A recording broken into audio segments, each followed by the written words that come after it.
예수께서 말씀하실 때 곧 12 중에 하나인 유다가 왔는데 대제사장들과 서기관들과 장로들에게서 파송된 무리가 검과 몽치를 가지고 그와 함께 하였더라. 예수를 파는 자가 이미 그들과 군호를 짜 이르되, 내가 입맞추는 자가 그이니 그를 잡아 단단히 끌어가라. 이에 와서 곧 예수께 나와 랍비여 하고 입을 맞추니 그들이 예수께 손을 대어 잡거늘 곁에 서 있는 자 중에 한 사람이 칼을 빼어 대제사장의 총을 쳐 그 귀를 떨어뜨리니라. 너희가 강도를 잡는 것 같이 검과 몽치를 가지고 나를 잡으러 나왔느냐? 내가 날마다 너희와 함께 성전에 있으면서 가르쳤으되 너희가 나를 잡지 아니하였도다. 그러나 이는 성경을 이루려 함이니라.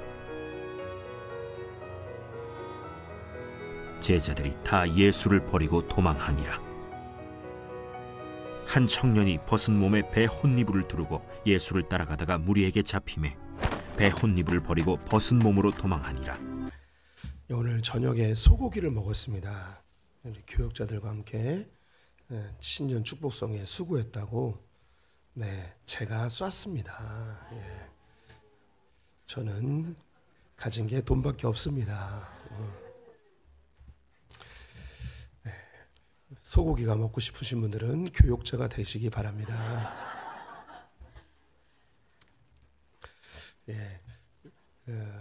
그래서 오늘 소고기 먹은 값을 해야 됩니다. 열심히 설교를 하려고 하는데요. 지난번 마가복음 할 때 굉장히 어려운 설교라고 말씀을 드리면서 굉장히 제 안에서 이렇게 짜내는 설교를 했습니다. 굉장히 중요한 본문이었고 중요한 메시지를 담긴 본문이었어요. 오늘 본문도 굉장히 중요한 본문인데 제가 아무리 짜내도 정말 이 본문의 메시지를 우리 성도님들에게 온전히 전하지 못할 거라는 두려움이 계속 제게 있습니다. 찬양하면서 하나님한테 계속 간구하는 기도를 했습니다. 하나님, 오늘 설교를 좀 도와주셔야 됩니다. 오늘 이 설교가 굉장히 메시지가 강력한 본문인데 이 본문을 어떻게 하면 우리 성도님들에게 좀 더 잘 전할 수 있을까? 이렇게 몸부림쳤는데 주님이 아직 오지 않으셨습니다. 그래서 오늘 설교는 주님이 중간에 오시면 굉장히 은혜로운 설교가 되겠지만 주님이 오시지 않으시면 오늘 설교는 완전히 죽쓰는 설교가 될 겁니다. 그래서 또 언젠가 이 마가복음에 설교할 기회가 있으면 오늘 좀 부족하고 주님이 좀 덜 오셨다 싶으면 다음에 한번 더 해볼까 생각이 듭니다. 우리가 그 마가복음의 제일 하이라이트인 예수님의 마지막 일주일을 함께 살펴보고 있습니다. 예수님이 십자가를 지기 위해 예루살렘에 올라가시죠. 그 첫 번째 날이 이제 종려주일입니다. 백성들이 종려나무 가지를 들고 호산나 호산나 주의 이름으로 오시는 이여라고 소리치며 예수님을 맞이하게 되죠. 소리가 울려서 조금 내려주시면 감사하겠습니다. 백성들은 예수님이 예루살렘의 왕으로 등극할 것을 열망하고 있었습니다. 그래서 예수님이 당시 최고의 인기를 얻고 있었기 때문에 예루살렘에 올라온다고 했을 때 이제 드디어 로마를 뒤집어 엎어버리고 이스라엘을 회복할 것을 꿈꾸면서 예수님을 환영하였죠. 그래서 주의 이름으로 오시는 이여 라는 이 표현은 예루살렘 성전에 법궤가 없었습니다. 법궤가 구약에서는 주의 이름으로 불리던 것이어서 주의 이름으로 오시는 이여 라는 건 이 성전에 법궤가 들어오는 것과 같습니다. 마치 다윗이 법궤가 들어올 때 하체가 드러나며 춤을 췄던 것처럼 백성들이 그렇게 예수님을 맞이하였습니다. 모세가 지었던 성막에 하나님의 영광이 임했고 솔로몬이 지었던 성전에도 하나님의 영광이 임했지만 스룹바벨 성전에는 하나님의 영광이 임하지 않았습니다. 그 이유는 스룹바벨 성전에는 법궤가 없었기 때문이고 성막과 솔로몬 성전에는 법궤가 있었기 때문입니다. 그래서 이 법궤는 하나님의 영광이 임하는 하나님이 함께 하시는 매우 중요한 증거였습니다. 바벨론에 의해서 이스라엘이 멸망할 때에 법궤가 사라졌던 거죠. 그래서 이스라엘은 하나님의 영광이 임하기에 임해야만 되는 거예요. 그래야지 이스라엘이 회복되거든요. 그래서 말씀이 육신이 돼서 오신 그 예수님이 예루살렘 성전으로 들어갈 때 이제 드디어 하나님의 영광이 이스라엘 땅 가운데 임하겠구나, 너무나 열망하면서 예수님을 맞이했던 거죠. 그런데 예수님은 성전을 한 바퀴 둘러보더니 제자들에게 이제 내려가자 하면서 백성들이 기대했던 것을 전혀 채워주지 않았습니다. 모두가 허탈하게 예수님의 뒷모습만 보고 있었죠. 그 다음 날, 둘째 날이죠. 우리로 하면 월요일입니다. 월요일에 성전에 올라가시더니 그들이 기대했던 이 이스라엘의 영광을 되찾기보다는 성전을 다 뒤집어 엎어버립니다. 환전상들의 상을 엎어버리고 비둘기 팔과 짐승 파는 자들의 상을 엎어버리는, 성전을 깨끗게 하시며 만민이 기도하는 집을 도둑의 소굴로 만든다 하면서 성전을 다 뒤집어 엎어버리죠. 셋째 날 성전에 다시 올라갔을 때는 대제사장들과 장로들이 난리가 났습니다. 성전을 뒤집어 엎어버렸기 때문에 이 예수를 잡기만 하면 이제 죽여버리겠다는 마음이 드는 거죠. 그래서 붙잡아가지고 네가 무슨 권세로 이런 짓을 하였냐라고 하자 예수님의 비유로 하나님께서 자기를 보내셨다고 이야기를 하시면서 이제 권위에 대한 논쟁을 합니다. 바리새인들과도 논쟁하고 서기관들과도 논쟁하고 사두개인들과 논쟁하는데 그들이 예수님의 하는 논리에 전혀 대응하지 못하고 다 패배하게 되는 것이죠. 그래서 이 대제사장들과 서기관들은 더 독이 올랐습니다. 성전을 뒤집어 엎어버린 것도 화가 나 죽겠는데 이 예수를 잡아 죽여보려고 꼬투리를 잡으려고 논쟁을 하였지만 족족 다 패배하는 모습을 보면서 너무 화딱지가 나는 거죠. 그래서 어떻게 하면 이 예수를 잡아 죽일까 빌미를 찾고 있었습니다. 하지만 서로 대화를 하던 중에 결론 한 가지는 냈습니다. 어떻게 잡을지는 모르겠지만 명절에는 잡지 말자. 6월절에는 잡지 말고 6월절이 좀 지나면 그때 예수를 잡아 죽이자라고 결정을 내렸습니다. 이때는 바로 6월절이죠. 당시에 예루살렘에 많게는 100만 명, 그 이상도 명절에 사람들이 모입니다. 흩어진 이스라엘 백성들, 디아스포라 유대인들이 이 명절을 지키기 위해서 그 일주일여간에 수많은 사람들이 몰려듭니다. 예수님의 인기가 하늘을 찌르고 있었기 때문에 예수를 잘못 건드렸다가는 밀란이 일어나서 그들이 아주 큰 어려움을 당할 것이라는 예상을 했던 것이죠. 그런데 우리가 아시듯이 이 예수님이 바로 그 6월절에 잡혀서 십자가에 달리시게 됩니다. 대제사장과 종교 지도자들은 예수를 잡아 죽이긴 해야 되는데 이 6월절은 피하자라고 했는데 놀랍게도 이 6월절에 잡혀서 예수님이 죽음을 당하시게 되는 거죠. 그들의 작전이 바뀔 수밖에 없었던 계기가 있었는데 그것은 바로 가룟 유다였습니다. 가룟 유다가 은 30에 예수를 팔아버리게 된 거죠. 이 가룟 유다가 예수를 팔게 된 결정적 계기가 있었습니다. 그 전에도 이렇게 누적된 것이 있었지만 마리아가 예수님에게 향유옥합을 깨뜨려 그것을 부어버렸죠. 가난한 자들에게 나눠주면 훨씬 유익할 것인데 이걸 왜 낭비를 하냐라고 하면서 지적을 했는데 예수님이 오히려 그 마리아를 옹호해주고 이 여자를 주님 오실 때까지 꼭 기억하고 기념하라고 이 이야기를 하였습니다. 이 일에 가룟 유다가 멘탈이 나가버렸습니다. 와, 이 사람은 정말 가능성이 없구나. 도대체 이렇게 계산이 안 되고 예측하기 어려운 이런 사람을 어떻게 우리가 메시아로 섬길 수 있는가. 이 사람하고는 도저히 갈 수가 없다 하고 그의 마음속에 분노가 치밀어 오르고 그 예수에 대한 실망감, 그 기대감이 무너지면서 그 반대 급부적으로 예수를 죽이고자 팔아버리는 마음이 강하게 들게 된 것이죠. 그래서 종교 지도자들에게 은 30에 팔기로 결정을 하였습니다. 그리고 이제 이틀이 지나서 목요일 날 저녁이 되었습니다. 예루살렘에 올라가서 예수님은 6월절 만찬을 제자들과 함께 즐기시는데 한마디 하시죠. 이 중에 나를 팔 자가 있다. 예수님은 누군지 알고 있었고 그를 지목할 수도 있었습니다. 가룟 유다야도 나 팔려고 하지. 그를 수치를 줄 수도 있었고 그에게 좀 더 냉혹하게 이야기해서 그가 하는 일을 중단시킬 수도 있었습니다. 하지만 예수님은 그렇게 죄의 마음을 갖고 있는 유다를 부끄럽게 하지 않았습니다. 수치스럽게 하지 않고 오히려 끝까지 기회를 주시죠.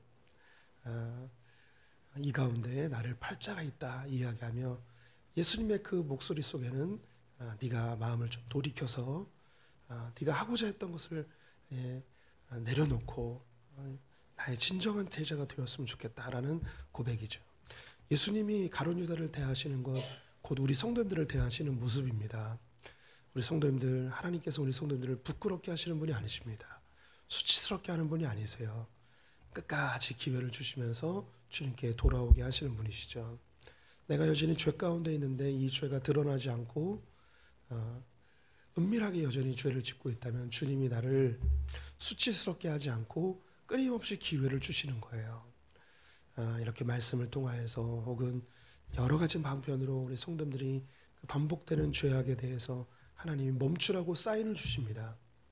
그런데 이렇게 사인을 줌에도 불구하고 그것을 멈추지 못할 때 하나님 마지막 쓰시는 방법이 있는데 그것은 바로 수치를 당하게 하는 방법입니다.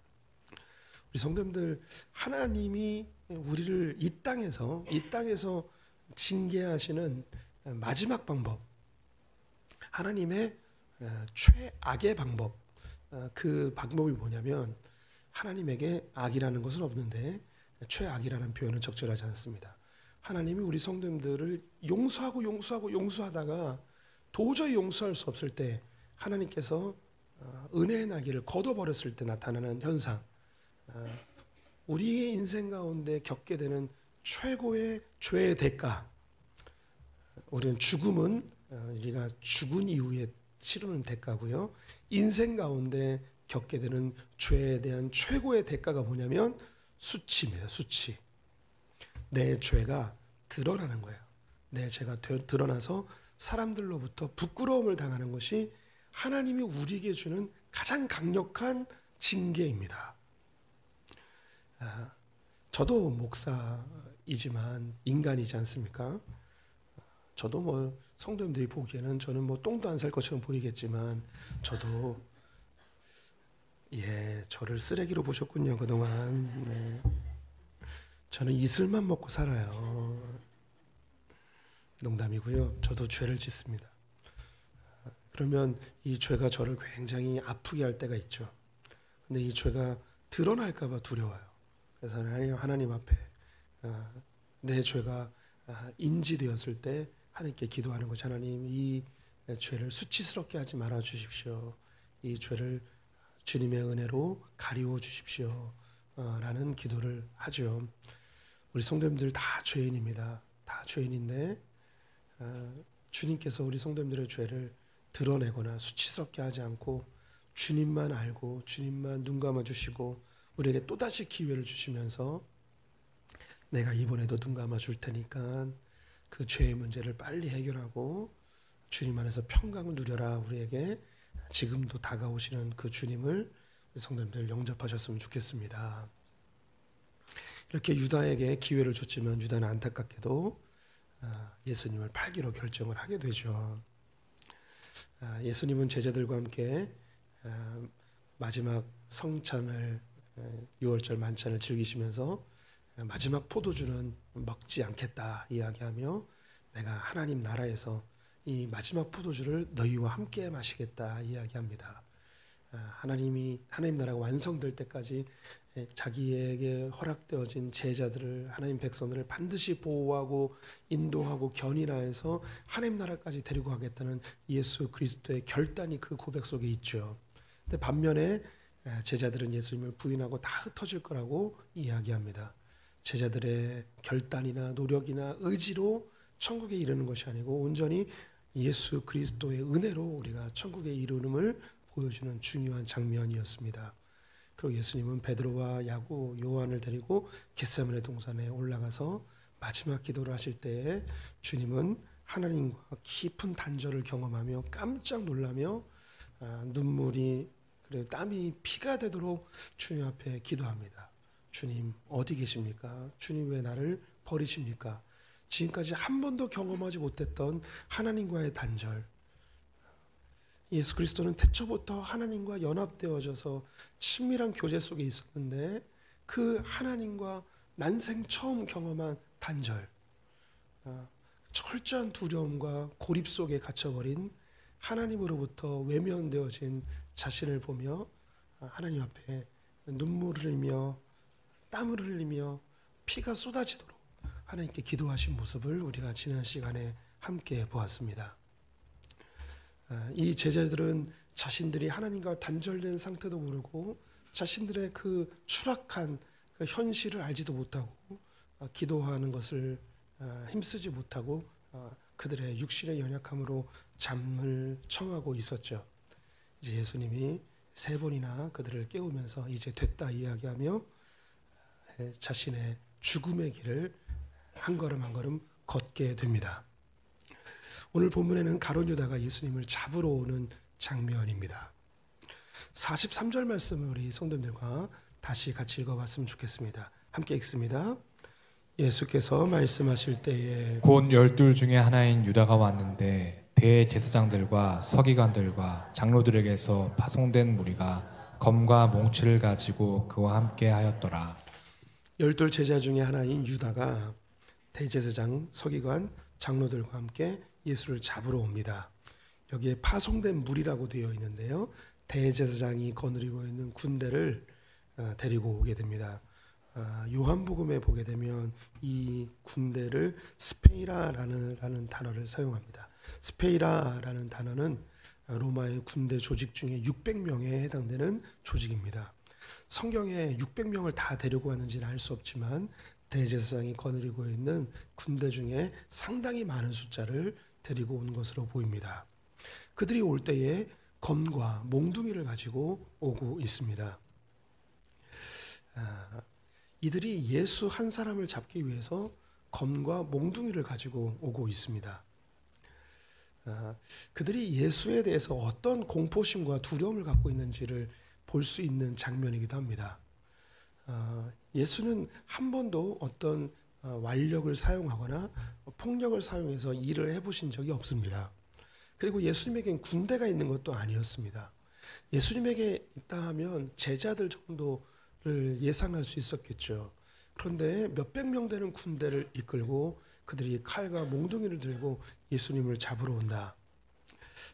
그들이 예수가 자신들이 상대할 수 없는 어떤 신적 존재 그리고 하나님이 보내신 선지자라는 것에 그 영적인 두려움, 막연한 두려움이 그들에게 있었음을 볼 수 있는 장면이죠. 이때에 44절에 유다가 이런 이야기를 합니다. 제가 읽겠습니다. 예수를 파는 자가 이미 그들과 군호를 짜 이르되 내가 입맞추는 자가 그이니 그를 잡아 단단히 끌어가라 하였는지라. 유다가 예수님이 누군지 군대 사람들이 또 제사장들이 알지 못하기 때문에 예수님의 무리 즉 제자들과 함께 어울려 있을 때에 특정하여 알려주기 위해서 입맞춤을 하겠다고 합니다.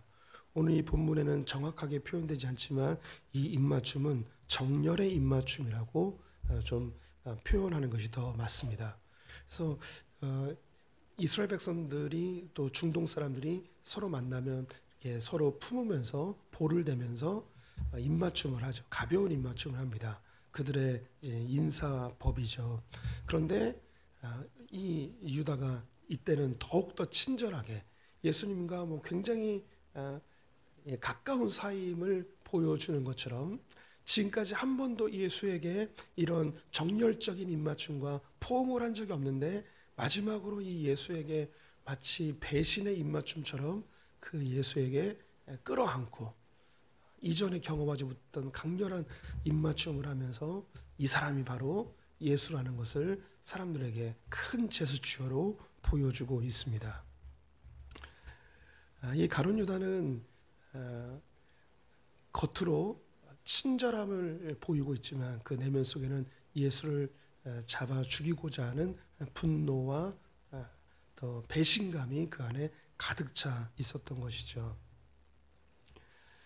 그는 예수가 누구인지 정확히 알지 못했습니다. 그가 생각했던 예수는 정치적 메시아, 이스라엘을 회복시킬, 이스라엘 영광을 되찾을 다윗의 왕 정도로만 생각했던 것이죠. 예수가 하나님의 아들이고 온 인류의 죄를 위하여서 오신 분이라는 사실을 전혀 알지 못했습니다. 이 가룟 유다는 예수가 자기가 원하는 그 다윗의 왕조를 회복하여 이스라엘의 영광을 되찾을 거라고 생각을 안 했어요. 이건 이해가 되시죠? 그래서 팔아버린 거예요. 그런데 신기한 게 뭐냐면 대제사장들과 종교 지도자들은 칼과 몽둥이를 들고 예수를 잡으러 왔습니다. 근데 이 종교 지도자들은 왜 잡아 죽이려고 했냐면 자신들이 견고하게 쌓아놓았던 이 이스라엘의 그 제도와 자신들의 기득권을 예수가 빼앗을 것이라는 두려움이 있었습니다. 우리 성도님들 이게 눈에 보이셨으면 좋겠어요. 가룟 유다는 예수와 가까이 있으면서 예수가 정치적으로 로마로부터 해방하여 다윗의 왕조를 회복할 것에 대한 관심이 전혀 없다는 걸 알고 있었어요. 그래서 팔아버렸어요. 그런데 대제사장들과 종교 지도자들은 자신들의 기득권을 예수가 빼앗을 것이라는, 즉 새로운 나라를 만들 것이라는 그런 두려움을 갖고 있었어요. 우리 성도님들이 교회 안에 있습니다. 교회 안에 있으면서 예수님이 우리 성도님들이 원하는 것을 이루어 줄 것 같습니까? 안 이루어 줄 것 같습니까? 네, 우리 성도님들이 각자의 소원이 있지 않습니까? 그 소원을 주님이 이루어 줄 것 같습니까? 안 이루어 줄 것 같습니까? 대답하기가 애매하시죠? 네. 저는 경찰이 되는 게 꿈이었습니다. 저는 열심히 기도하고 봉사하면 주님이 제 꿈을 이루어 줄 거라고 생각을 했습니다. 그런데 제 꿈에서 점점점 멀어지는 제 자신을 발견하면서 하나님이 원망스러웠고 하나님을 안 믿어볼까도 생각하고 막 그랬던 적이 있었죠. 우리 성도님들도 각자 소원이 있을 거예요. 어떤 분들은 결혼에 대한 소원이 있을 수 있고 경제적인 부분, 자녀에 대한 부분, 여러 가지 소원이 있을 거예요. 근데 그 소원이 이루어지지 않을 때 그 예수님에 대한 분노, 배신감, 서운함 이런 것들 때문에 하나님에 대해서 혹은 예수님에 대해서 적극적으로 반대하는 사람이 나타날 수도 있습니다. 가룟 유다와 같은 사람이죠. 우리가 안티크리스찬들이라고 하죠. 기독교에 대해서 반대하는 사람들. 이런 사람들이 교회를 너무 잘 알아요. 왜냐하면 교회를 다녀봤거든요. 교회 때문에 상처를 받았는지 예수님 때문에 상처받았는지 어쨌든 교회를 잘 알아요. 자신들이 원하는 대로 되지 않자 그들은 분노하였고 실망하였고 그것이 교회를 반대하는 목소리로 나타나게 되었습니다. 우리 가운데 그런 분들이 있을 수 있어요. 혹은 그런 예전의 경험이 있을 수도 있겠죠. 그런데 이 예수님에 대해서 실망한 이 사람과 누구와 지금 이 손을 잡았냐면 그 예수라는 존재가 자신들이 갖고 있는 기득권을 빼앗을 것 같은 거예요. 다 빼앗아 버릴 것 같은 거예요. 예수를 실제로 그가 권세가 있다고 생각하는 사람과 예수는 권세가 없어 라고 생각하는 이 사람이 서로 마음이 맞아버렸습니다. 지금 이 예수를 잡으러 온 사람들은 권세입니다. 국가 지도자들이고 군대를 부릴 수 있는 권세가 있는 자들입니다. 이들은 뒤에 빌라도를 이용하여서 예수를 십자가에 매달아 죽게 하죠. 법을 이용하여서 예수를 죽여버렸습니다. 오늘날 역사 속에서 수많은 권력자들이 교회를 핍박하고 예수를 없애려고 했습니다. 실제로 예수 믿는 사람을 사형시키고 화형을 시키고 감옥에 가두는 일들을 우리 성도님들은 언론을 통해서 많이 보았죠.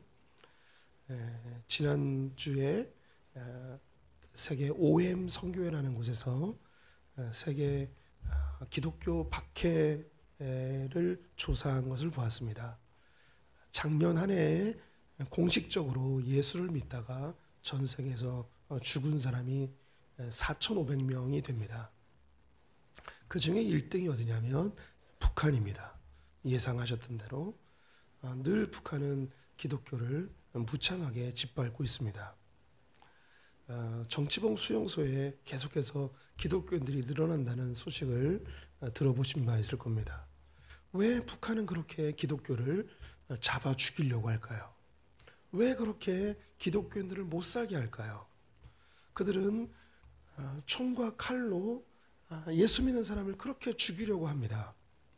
교회를 파괴하고 발견되어지면 그들을 무참하게 죽이고 사람들에게 공포심을 주기 위하여 공개 처형을 시키고 그 숫자가 점점 너무 많아지니까 죽일 수 없어서 강제 수용소에 집어넣어 버리고 그들을 격리시켜서 복음이 더 이상 전파되지 아니하도록 그렇게 철저하게 법으로 힘으로 총과 칼로 그렇게 예수 믿는 사람을 그렇게 잡아 죽이려고 하는 이유가 뭘까요?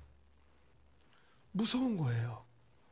이 복음이 흘러가고 예수 믿는 자들이 점점점 늘어나면 자신들이 그렇게 목수처럼 생각하는 주체사상과 공산주의 체제가 무너질 것이라는 두려움이 있는 거예요.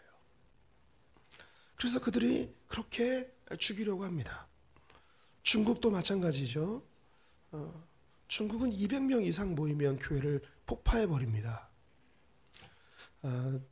베트남을 제가 11월 달에 다녀왔는데 베트남도 서구 문화들이 점점 들어오고 사람들이 점점 깨어나면서 이 핵심에 기독교가 있다는 것을 베트남 공산당도 알고 있습니다. 그래서 중국이 했던 것을 동일하게 하고 있어요. 그래서 베트남도 200명 이상 모이는 교회를 폭파시켜 버립니다. 그리고 예전에는 숫자가 적으면 한인교회나 베트남 교회가 신고하지 않고도 모일 수 있었는데 지금은 아주 적은 숫자도 반드시 신고하도록 하고 신고하지 않고 예배를 드렸다가 발각이 되면 여기도 다 해산을 시켜버립니다. 그래서 모든 교회들이 등록을 하게 했는데 왜 등록을 시키는가? 통제하기 위해서 등록을 시킵니다. 베트남도 똑같아요. 기독교가 번성하면 자신들의 체제가 무너질 것이라고 생각하는 거죠. 인도의 힌두교가 80%, 85%를 차지하고 있습니다. 인도 역시 기독교를 엄청나게 핍박하는 나라입니다.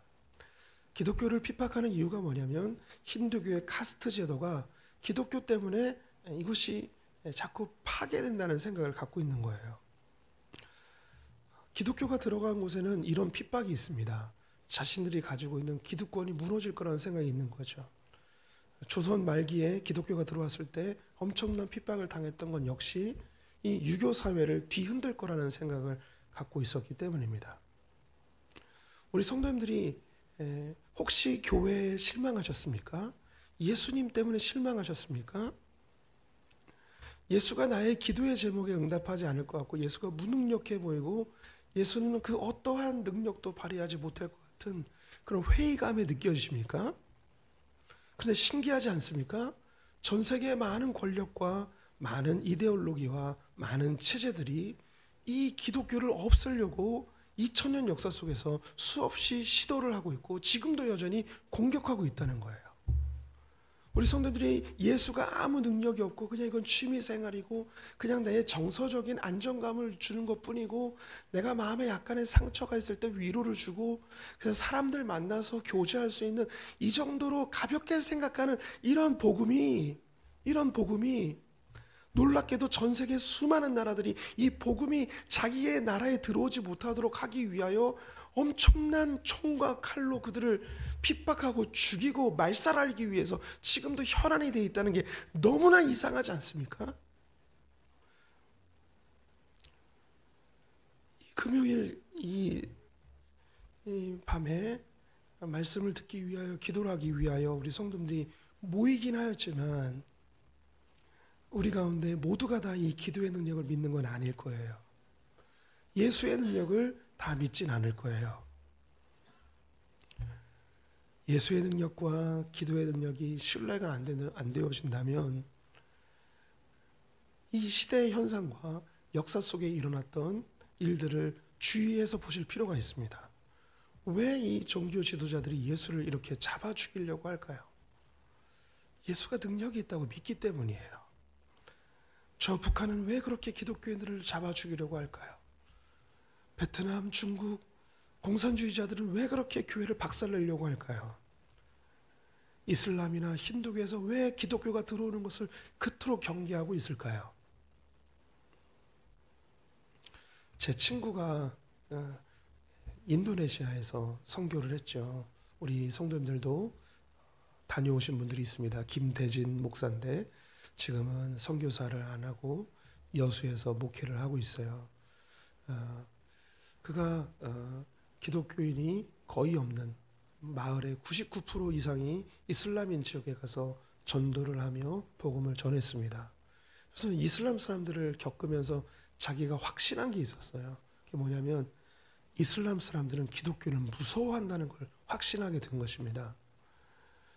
이슬람 사람들이 복음을 만나게 되면 그 마호메트가 가짜라는 걸 알게 돼요. 자신들이 믿고 있던 코란이 허술하다는 게 드러나요. 그래서 이 복음이 가까이 오는 것을 이 이슬람 지도자들이 너무너무 경계하는 거예요. 복음은 능력이 있습니다. 복음은 이 사회를 바꾸고 사람을 바꾸는 힘이 있습니다. 그것을 예수 안 믿는 사람들도 알아요. 칼 막스가 알아서 종교는 인민의 아편이라 이야기하며 기독교를 반드시 없애야 된다고 하는 그 이유, 기독교는 능력이 있기 때문이에요. 그런데 놀랍게도 종교 지도자들은 이 예수가 능력이 있기 때문에 칼과 몽둥이 들고 잡아 죽이려고 하는데 그 능력 있는 예수를 가장 가까이에 있었고 3년 동안 함께했던 이 가룟 유다는 오히려 반대로 예수는 믿을 만하지 못하고 예수는 아무 능력이 없고 예수는 나의 소원을 이루어주지 못한다 해서 그 예수를 배반하고 팔아버리고 떠나버리는 일이 발생했습니다. 오늘날 수많은 크리스찬들이 이 예수를 떠납니다.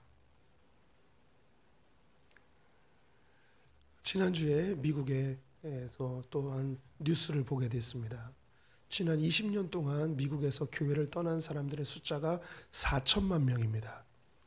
지난 20년 동안 미국에서 교회를 떠난 사람의 숫자가 4천만 명. 우리나라 인구만큼 교회를 떠나버리게 된 것이죠. 미국도 지금 너무나 빠르게 기독교 이탈 현상이 일어나고 있습니다. 미국의 많은 신학교들이 경제적인 위기를 맞고 있습니다.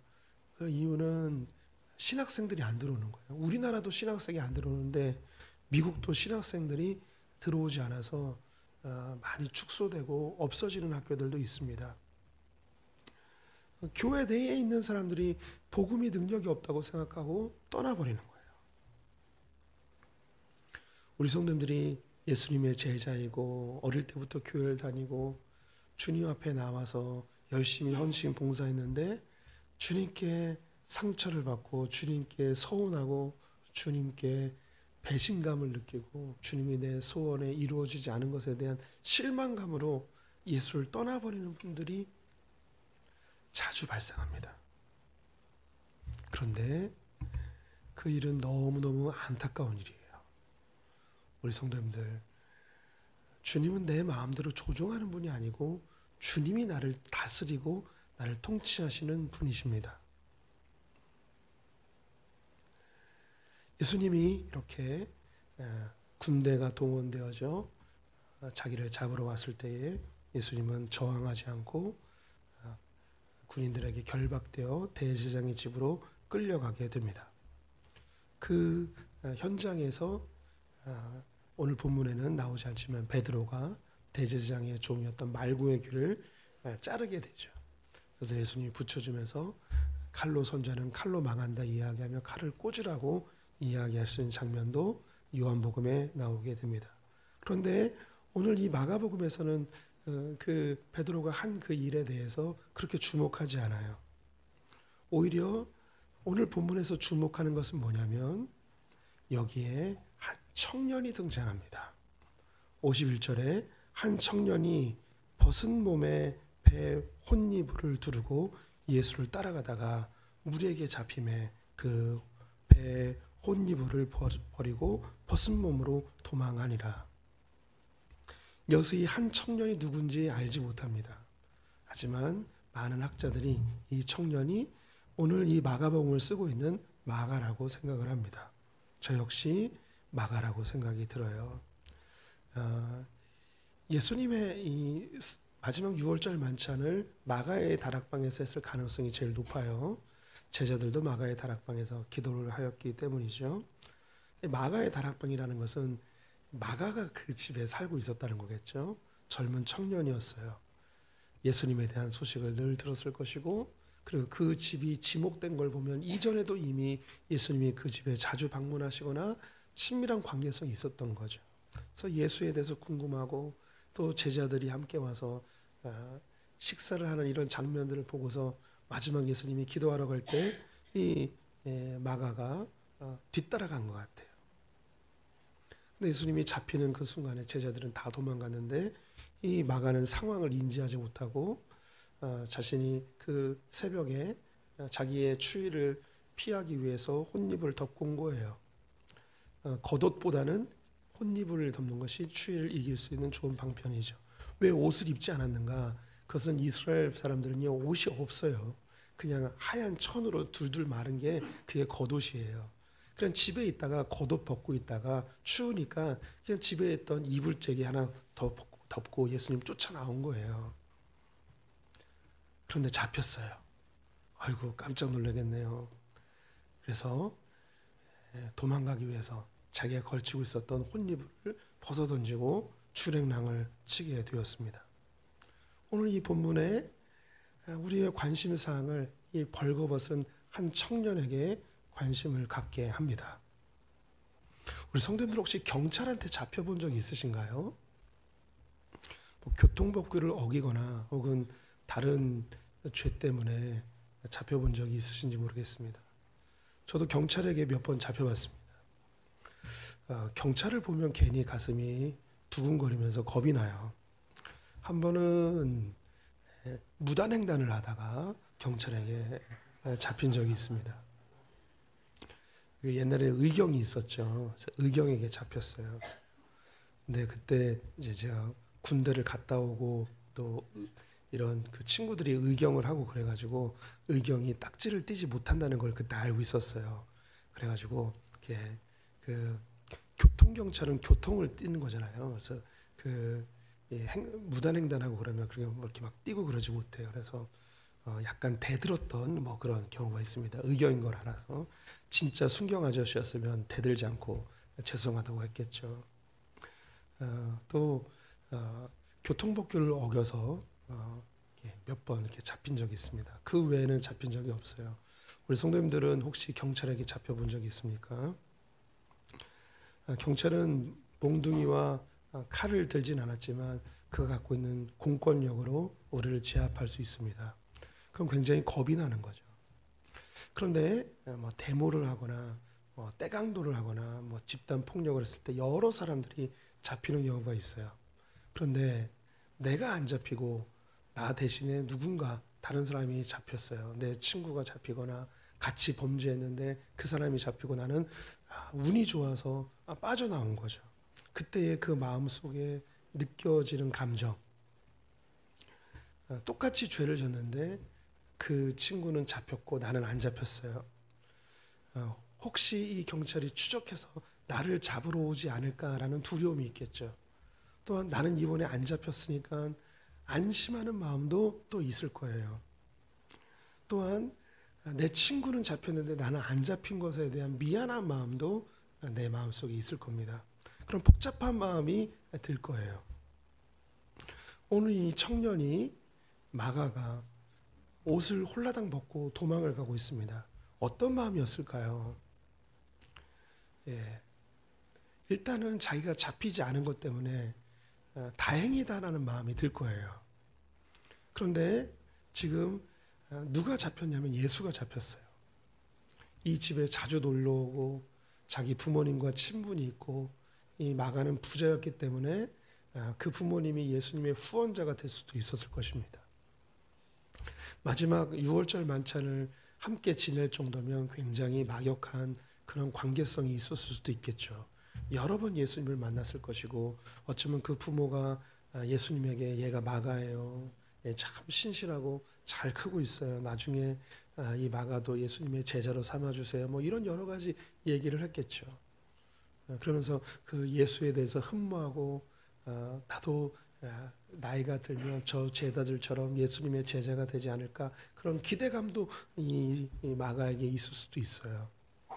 그런데 그 예수가 잡힌 거예요. 아주 복잡한 마음이 드는 거죠. 다른 제자들도 다 도망갔어요.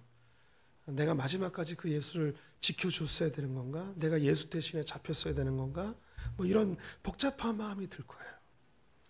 그런데 그 마음속에 내가 잡히지 않아서 다행이다라는 이 두 가지 마음으로 뭔가 이렇게 약간 갈등이 일어나는 마음이 들겠죠.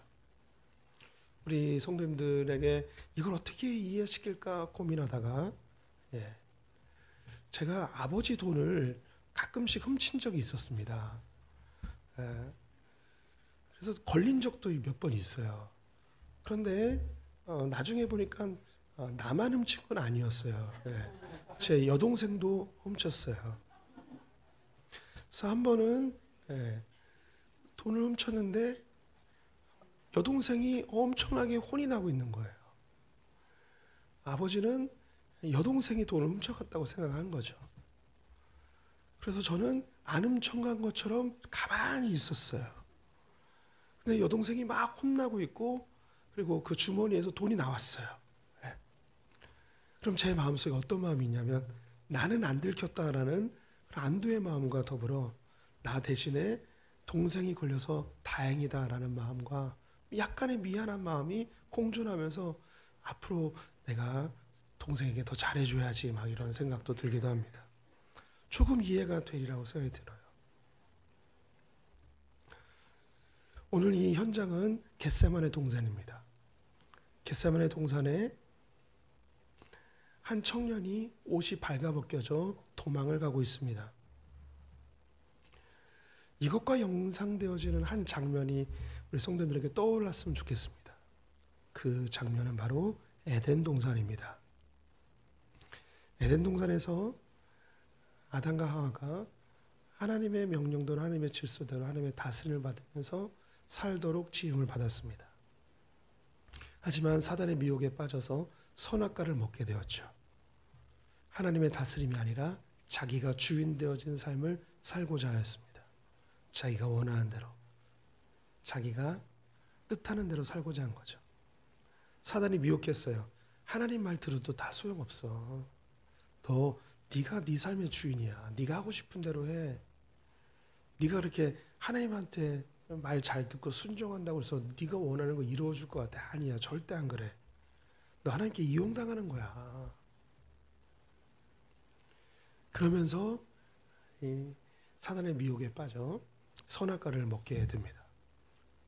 하나님께 순종하지 않고 자기 뜻대로 사는 거죠. 지금도 우리 성도님들에게 사단은 여전히 미혹합니다. 야, 너 교회 그렇게 열심히 안 다녀도 돼. 너 목사가 너 이용해 먹는 거야. 너 그렇게 열심히 한다고 해서 뭐 너 기도 제목이 이루어지거나 네 소원이 이루어질 것 같아? 절대 안 그래. 옆에 있는 니네 선배들 봐봐. 교회 봉사 열심히 했다가 지금 다 다른 데로 가버렸잖아. 하나님 앞에 그렇게 열심히 한다고 해서 다 되는 거 아니야. 좀 적당히 믿어도 돼. 그리고 하나님 뜻대로 살기보다는 네가 원하는 거 하면서 네 뜻대로 살면서 죄도 좀 지면서 다 하나님 이해하셔 하면서 이렇게 우리를 미혹을 합니다. 선악과를 따먹었어요. 그들에게 나타났던 게 뭐냐면 그들이 벗게 된 것을 깨닫게 되었습니다. 그리고 그들은 그 벗은 상태로 에덴 동산에서 쫓겨나게 되었죠. 자신들의 부끄러움을 감추기 위해서 무화과 잎으로 자기의 몸을 가리게 됩니다. 그렇게 첫 번째 아담은 수치를 당하여 벌거벗겨진 상태로 쫓겨나게 되었죠. 우리가 그런 모습이에요. 우리는 우리의 죄를 감추기 위해서 우리의 허물과 연약함과 부족함과 나의 수치를 감추기 위해서 이 땅에 좋은 것들을 이용하여 나를 숨기려고 합니다. 무화과 잎으로 나를 감추려 하는 거예요. 그래서 또 언제 이것이 드러날까 봐 두려워요. 나의 약점을 사람들이 알면 나에 대해서 실망할 것 같아요. 내가 잘못한 부분을 알면 사람들은 나를 평가할 것 같아요. 나의 연약함을 알게 되면 사람들이 나를 무시할 것 같아요. 그래서 어떻게든 내가 좋은 사람인 것처럼 그렇게 감추고 포장하고 숨기고 나를 과장하여서 사람들에게 나타내려고 하는 그런 속성이 우리에게 다 있죠.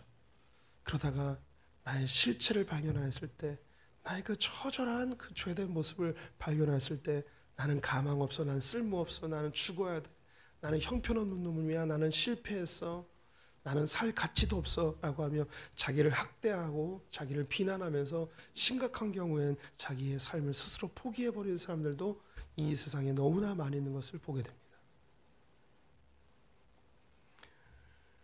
이 한 청년 마가가 옷이 벗겨진 상태로 동산에서 쫓겨나는 그 현장, 그런데 그 현장에 당당하게 서 있는 한 분이 있습니다. 그분은 바로 예수 그리스도이십니다. 그 죄에 대한 대가를 내가 지불하고 내가 그 죄에 대해서 당당히 서 있어야 되는데, 우리는 그 죄가 드러날까 봐 두려워 벌거벗은 몸 상태로 도망치는 것이 우리입니다. 지금 우리 성도님들에게 저의 허물과 우리 성도님들의 허물이 드러나게 된다면, 우리 가운데 그 수치감 때문에 여기에 얼굴을 대하고 서 있을 수 있는 사람이 아무도 없습니다.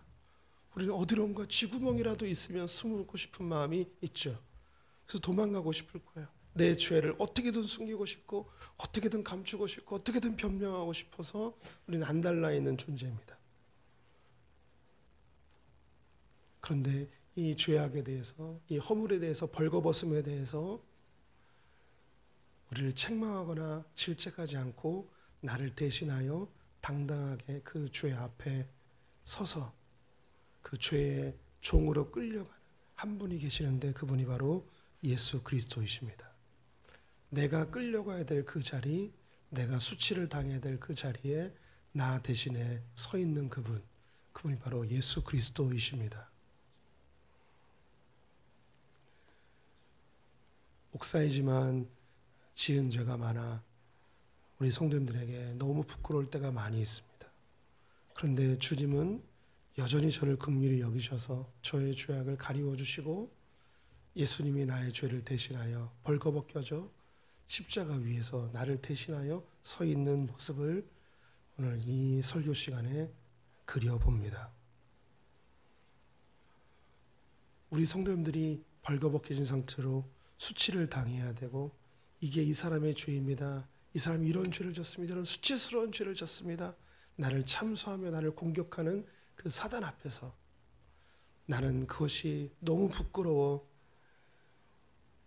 온몸이 벌거벗겨진 상태로 도망을 가지만, 나를 대신하여 그 심판관 앞에, 그 나를 참소하는 사단 앞에 나를 대신하여 당당하게 서 계신 그 벌거벗겨지신 분, 그분이 바로 예수 그리스도이십니다. 그리고 예수님이 우리에게 이야기합니다. 내 뒤로 숨으라고. 내 뒤로 숨으라고. 주님은 여전히 우리 성도님들에게 수치가 아닌 주님의 따스한 품으로 우리를 품어주시기를 원하십니다. 이건 이미 하나님께서 보여주신 장면이었어요. 무화과 잎으로 자기를 가리려 했던 그 아담과 하와에게 짐승을 잡아 가죽옷을 입히며, 뜨거운 햇빛에 금방 말라버린 무화과 잎이 아니라 오랫동안 지속되어진 가죽옷을 입히면서 그들의 수치를 가리워 주신 하나님의 모습, 그분이 지금도 우리 성도들을 따스한 품으로 안고 계십니다.